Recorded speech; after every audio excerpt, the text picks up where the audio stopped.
Okay, hey, what's up, everybody? Welcome back to another quick edition of Bushwhacking History in Buffalo with Berserker Bear. You got on screen one of my books. Shout out to Malachi Crunch, West Side Samurai. We got some boots on the ground to do for you come in the summer. Stay tuned there. And yeah, so you're looking at the Horizon book of Great Cathedrals. And what you're also going to be seeing right quick is I'm briefly just going to go over what I think about impossible architecture. I don't think it's impossible. I think it's highly probable, possible. It was definitely done, and it was done utilizing beasts of burden. It was done utilizing tread wheel cranes, block and tackle, pulley systems, levers, fulcrums, and scaffolding.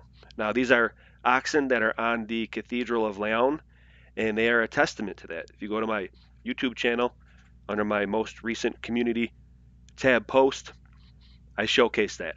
So, going forward, it's not impossible for me. And anybody has questions, please like, share, subscribe, and write comments. I love the feedback, be it critical, positive, or negative. So keep coming with that. Now, Gothic cathedrals of France, you see, that is Cathedral of Leon. It has oxen on it.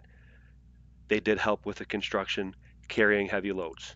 So, in the book that I have, as I was reading through it, it details that. So, I figured, why not record it? You're going to hear a brief reading from me with from the first chapter with Stone and Faith, detailing the construction methods and who were the constructors. So without further ado, also we're going to get into. I'll peruse these pictures as I read, so you got something to look at. Chartres Cathedral, Leon, and there goes another one of my books from my great grandmother. Details all architectural styles, and it's quite old. So I go back, y'all. Check it out. I presented this before. If you scroll down on my community tab, you'll see this. But yeah, all of them, from prehistoric through Egyptian to Greek, Roman, and just a quick little appetizer. It shows all of them and names them. I will be presenting this in more detail in the future. So, got that going. Also, we're going to get into what I thought or what I think is going on with Greek fire. Are they putting the fires out? Are they hosing them down? Is there Greek fire in these cannons? Were cannons able to shoot water as well as Greek fire? I've posited that quite a while ago, and we're just going to briefly go into that. So, and what I think about that. I got some cool pictures, but it is going to be detailed further in the future. I actually might incorporate this little snippet of a video into a live presentation where we're going to go over it more, and I can get more direct feedback from you guys on what's going on here with this. Also, I direct you to come check out my IG. You can get to it from my YouTube channel. The top picture has a link to it in the bottom. Check that out. I follow a channel called the Great Deception Podcast, also on YouTube. Has great information, and one of his posts caught my attention because I have a lot of information about Civil War, and a lot of the books that I have deal with it. A lot of pictures. But if you read what he's got going on in one of his posts, pretty gravy. Right here. I classify Greek fire as a chemical weapon because the formulations, when ignited, released large volumes of noxious fumes, and this was considered a useful collateral effect. And was it used in the Civil War? We're going to address it, and some of the books I have might give us the answer. So I got to dig through them, and you're going to see my collection on my Civil War books in my live presentation. So this is just going to serve as a quick reading from my book, this book, and for future reference, quick reference. So let's get right into it. I'm going to play it, and then I'll come back for a quick send out, and that'll be a video, and I will incorporate it into a live cast. Maybe tonight, maybe tomorrow, maybe this week. Stay tuned, and I will keep it sleuthin'. Thanks again. Like, share, subscribe. You're watching Bushwhacking History with Berserker Bear. Here's a reading from this book regarding possible architecture.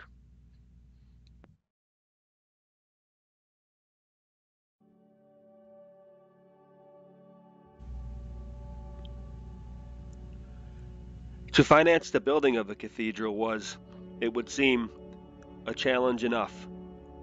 But further challenges, the technical problems the builders had to overcome, still amaze us today when we consider that the men of the Middle Ages had no other power source than that of man and his beasts of burden. The tasks taken on these medieval builders would, however, have been terrifying to even the Romans, although the latter were far better organized and had an immense labor force of slaves at their disposal. The quarrying and transportation of the stone cost a fortune. At the four corners on the towers of the Cathedral of Leon, we find statues of majestic oxen that, for once, are not symbols, but rather the sculptor's homage to the good beasts whose efforts contributed to the so much to the building process. When Chartres Cathedral was being erected, peasants, bourgeoisie, and even nobles, under the impulse of pious enthusiasm, harnessed themselves by the dozens to enormous carts and dragged tons of stone over leagues of poor roads for days on end. But this was an unusual occurrence. The transportation of building stone from the quarries to the church sites most often cost virtually as much as the stone itself. The cathedral may have been an expensive undertaking, but at least it provided work for a very large number of workers. First among these were the quarrymen, the stone cutters. Since all stone was cut and shaped at the quarry according to drawings by the architect and only thereafter taken to the building site, frequently marked for its assigned place in the finished structure. Then there were the diggers, the laborers, and all the skilled carpenters and masons, roofers, lead workers, painters, and glass workers. The quarrymen obviously stayed on the job in one spot. All others, by contrast, made up flying squads, traveling from one province to another. When money ran out on some cathedral construction site, thousands of masons and carpenters, certain of finding work elsewhere, would abandon the project on the spot.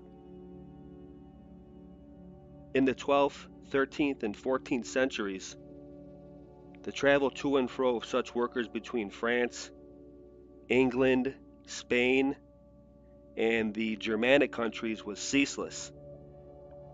As constant travelers, the Masons were the carriers of all the new and often subversive ideas, so that the discussions and brawls that took place in their lodges became notorious. These workmen were poorly paid, but at least they were sure of their pay and never permitted quibbling about its established level.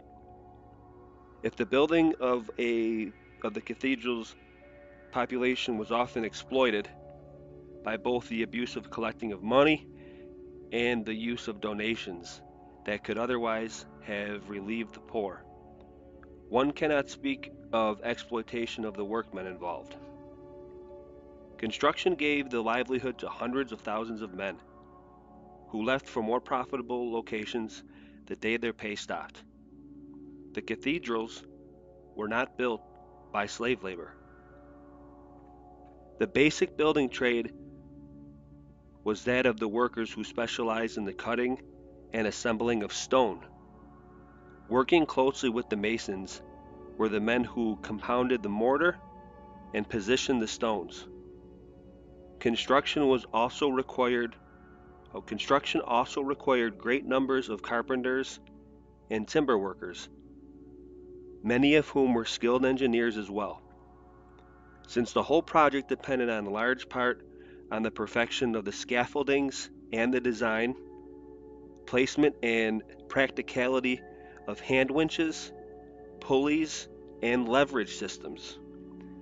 Such trades were passed from father to son, or even father to daughter, since we know of female masons and mortar makers. Thus, we can think of entire families working side by side, but rarely do we find larger groupings such as people from the same village. The mason, along with many others, was a nomad.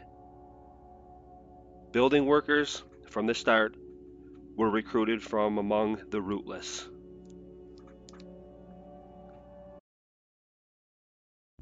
Okay, so that was the reading from that book, and sorry for the scroll on my YouTube page here, but there goes the treadwheel cranes, and that's what they used. The oxen would help pull these wheels to help winch this up by using block and tackle, pulleys, and scaffolding. So that's the mainstream for you. We have to show it if we're going to poke holes in the greater his story of things.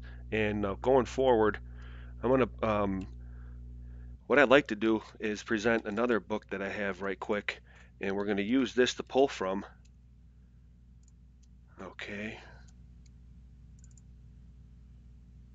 Probably in my live cast. All right. So Castles and Fortresses, we're going to use pictures from it. We're also going to read, for example, this is going to be a good segue into Greek fire because this also addresses sieges and siege weapons. For example, here we go. Now, other books that I have address Greek fire, and we're going to put it together. And I definitely think they were spraying Greek fire on these citadels. It does say that they've had portable Greek fire throwers. So, boy, it's a work in progress here, and we're all pulling from the same lot though. They don't know what it was, and regular historians have a tough time explaining exactly what Greek fire is, even who invented it. So we have the right to pull from that same data and make other hypotheses. And that's what I'm going to do. I have the books for it, so why not present it? Because I do like doing it. I do like the feedback, and I like providing content for you guys. So with that, this is going to go out as a little small clip on my video. Then I'm going to incorporate it into a future live session, probably this week. So I'll put a post out and a premiere get you guys ready so you can get your popcorn and gravy on simmer and we can get some feedback going. And that's kind of what I like doing. So that was another Bushwhacking history episode reading from the great cathedrals and possible architecture and a prelude to Greek fire, Greek gravy. All right. Like, share, subscribe. I'll keep it sleuthin, and I'll catch you on the next one. God bless.